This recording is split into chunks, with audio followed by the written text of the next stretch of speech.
السلام علیکم. په دې لیسن کې به موږ زده کوو چې موږ به ټیکس انټرویو څنګه سبمیټ کوو. اکثر چې تاسو نوی اکاونټ کولاو کوي تاسو ته په ډیشبورډ باندې یو انفارمیشن راشي چې سبمیټ یور ټیکس انټرویو.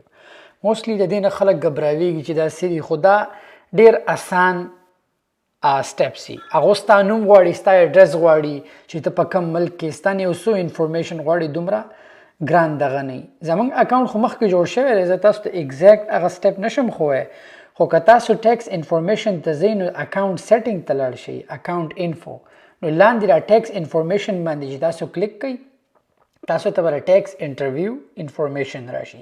په دې ویډیو کې ځکه کوم چې کله تاسو ته دا سټیپ راشي نو چې ګبراویږئ نو او دا سټیپس فالو کړئ او د دې سره خپل ټیکس انټرویو سبمیټ کړئ. چې کله په ټیکس انفارمیشن باندې تاسو کلیک کوئ نو تاسو ته به یو پیج کولاو شي. هغه پیج اوس ډیفرنٹ دی ځکه چې زما آلریډي ټیکس انټرویو کمپلیټ شوی ده، خو زه په اپډیټ ټیکس انفارمیشن به کلیک کوم چې کوم هغه ایګزیکټ پیج کولاو شي چې کوم به تاسو ته ښیي.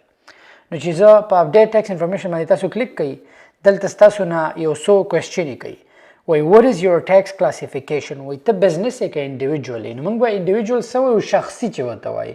نو همیشه زه ریکمنډ کوم چې په انډیویجول باندې کلیک کوه. که ستا په امریکا کې نان ریزیډنټ ایل ایل سی نو ته ایز ا بزنس هم کولی شي، بیا ستا نه هغه ای آی ان غواړي ته یې کولی شي.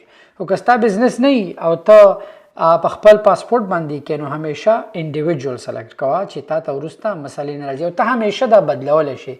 که چېرته ایل ایل سی کولاو شي وروسته یې ته اپډیټ کولی شي.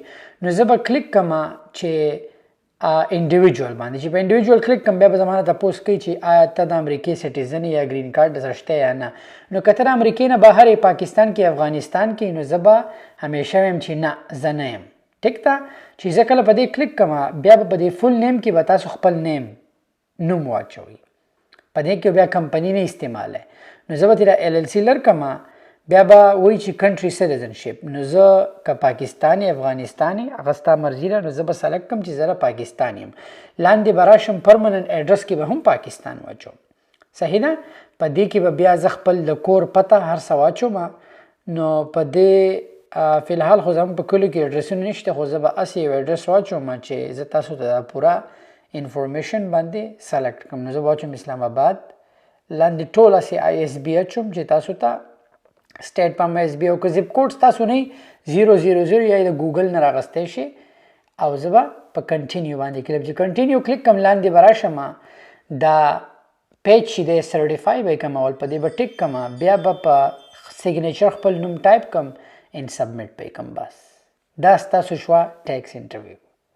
زو بل لیسن ته دومره ځان مه ګبرابوئ چې ټیکس انټرویو څه شی دی. همدا و 2-3 منټه کې کېږي. مننه.